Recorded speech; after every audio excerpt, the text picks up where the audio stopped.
7:18 a.m. You're already in the car, but you're not driving yet. Engine humming, AC just loud enough to blur out the neighbor's motorbike warming up across the street. Your phone rests on your thigh, screen casting that pale blue light across your face. You're answering a message you could have ignored. Something about a meeting, or a payment, or both. There's a faint crease in the seat from where you always sit. Same angle, same posture. Coffee in the cup holder. Too hot 5 minutes ago, now already cooling. You take a sip anyway, it tastes rushed. You glance at the dashboard clock again, 7:19. You run the calculation without thinking. If you leave in the next minute, traffic is manageable. Wait another 3, it isn't. You know this because you've tested it over and over, like a lab experiment you never agreed to. You finally shift into drive, and for a second, just a second, it feels like control. But something about this routine is off. Not in a dramatic way. Nothing's broken. The car runs well. Better than well. Quiet engine, smooth acceleration, that soft closed door you didn't care about until you had it. The kind of car that makes you sit a little straighter when you park somewhere public. Still, you're leaving earlier than you used to, and arriving later. Your old commute was 25 minutes. Now it's 45 on a good day. An hour if something small goes wrong, which it usually does. A stalled car, a delivery truck half parked, a traffic light that seems to stay red longer than it should. You don't question it, you adjust. Leave earlier, drive longer, accept it as the cost of something. But what exactly? I'm Damon. I started noticing this in small ways. Not big enough to complain about, just enough to stack. Like how the nicer something gets, the more carefully you have to move around it. And before continuing, I'd like to thank you for slapping that like button and subscribing. Alright, moving on. The pattern isn't obvious at first. It hides inside upgrades, improvements, things that are technically better. But it's there. The moment something improves, something else quietly expands to match it. Not in money, in time. You don't see it happen. You just feel busier. Look at the car you're sitting in. Monthly payment. Say it's $220 more than before. That number made sense when you signed. Spread across a month, it felt manageable. Just a tighter budget, fewer unnecessary purchases. But that $220 doesn't stand alone. It latches onto your time. To cover it, maybe you took a longer commute for a better paying job. Or stayed in a job you meant to leave. Or started saying yes to work you used to decline. Now add fuel, a stronger engine, a bit thirstier. Insurance, higher because the car is worth more. Maintenance, parts don't get cheaper just because they look better. You don't track all of it, no one really does, but your calendar does. That extra 20 minutes each way, 40 minutes a day. Over 5 days, 200 minutes.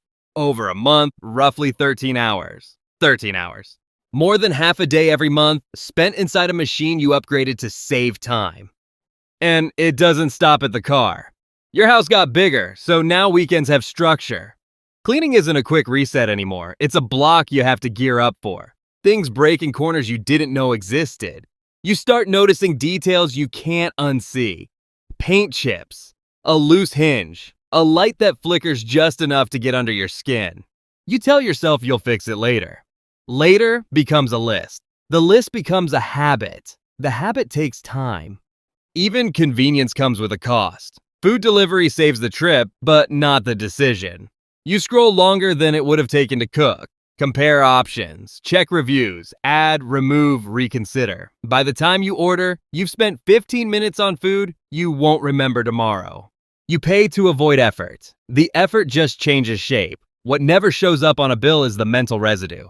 That low-grade fatigue from maintaining a life that looks efficient on paper. You make more decisions now, small ones, constant ones. Which route, which subscription to cancel, which expense to justify this week instead of next. It doesn't hit all at once, it's quieter than that.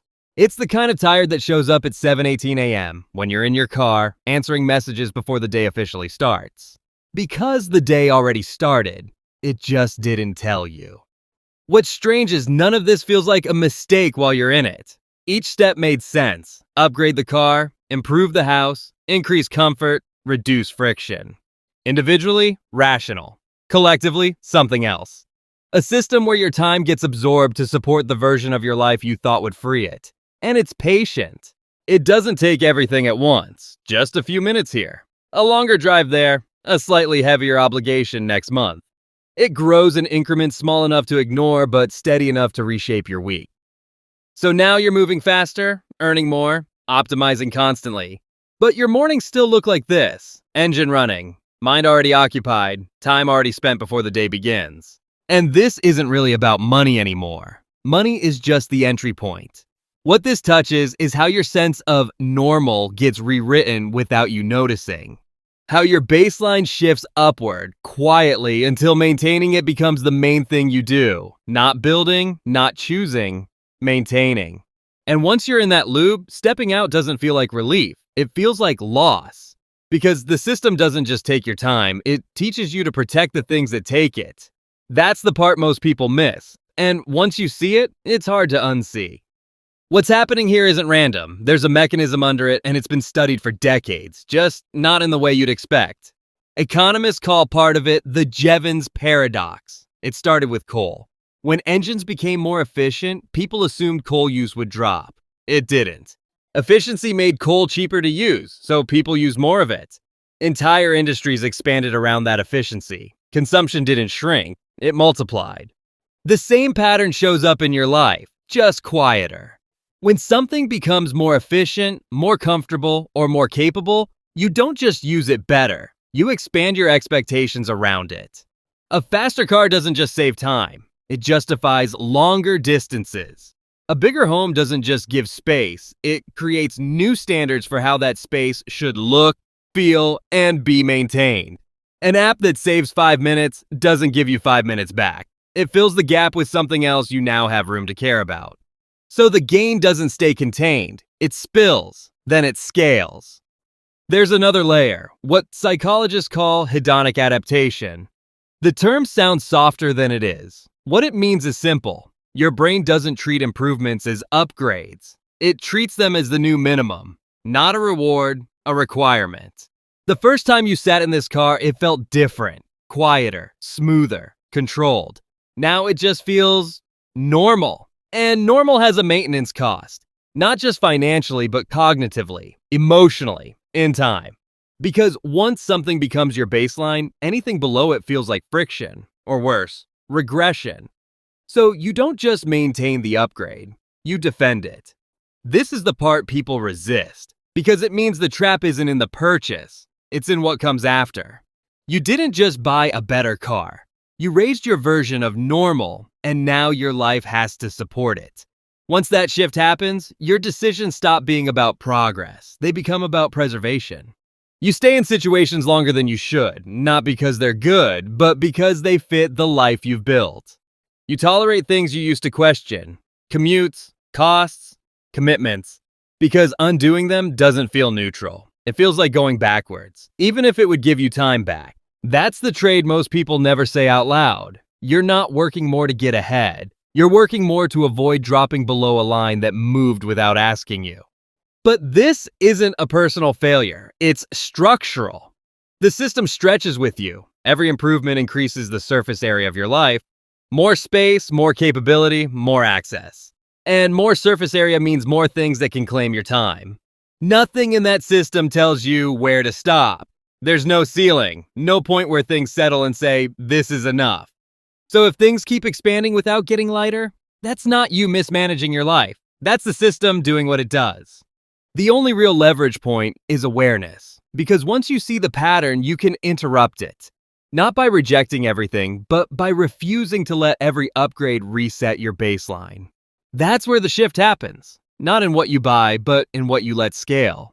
You can have a better car without letting it justify a longer commute. You can have more space without filling every corner with obligations. But that requires something most people never set: constraints that don't move. For example, a fixed commute rule. Not, I'll drive as far as I need to for the right opportunity. More like, I don't trade more than 30 minutes each way, no matter the pay. It sounds limiting until you realize it forces every opportunity to compete inside a boundary that protects your time. Or a maintenance ceiling. Instead of letting your environment expand into something that constantly needs attention, you cap what you're willing to maintain. Not based on money, based on time you're actually willing to spend keeping things running. When something new comes in, something else goes, or it doesn't enter at all. There's also a small rule that changes behavior quickly. If something is framed as convenience, you don't decide right away. You wait. Because convenience is where time costs hide best. It feels like you're saving effort, but often you're just converting it into scrolling, comparing, managing. Delaying the decision breaks that automatic expansion. It forces you to see whether it actually reduces your load or just reshapes it. And then there's the one most people resist, not upgrading the moment you can. Letting the gap exist, because the moment you close every gap between where you are and what you can afford, you remove the only buffer your time has. That space where things are good enough isn't inefficiency, it's breathing room. None of this feels natural at first, because everything around you normalizes expansion. Bigger, faster, smoother, more, always more. But once you start noticing it, you see it everywhere. How quickly satisfaction fades, how fast better becomes expected, how your calendar fills up to support things that were supposed to simplify it. And once you see that, the question changes. It's not, can I afford this? It becomes, what will this quietly demand from me every week after I say yes? Send this to someone who feels busy but can't explain why. Because the answer usually isn't in what they're doing, it's in what they've agreed to maintain. Some upgrades don't add weight, they just change where you carry it.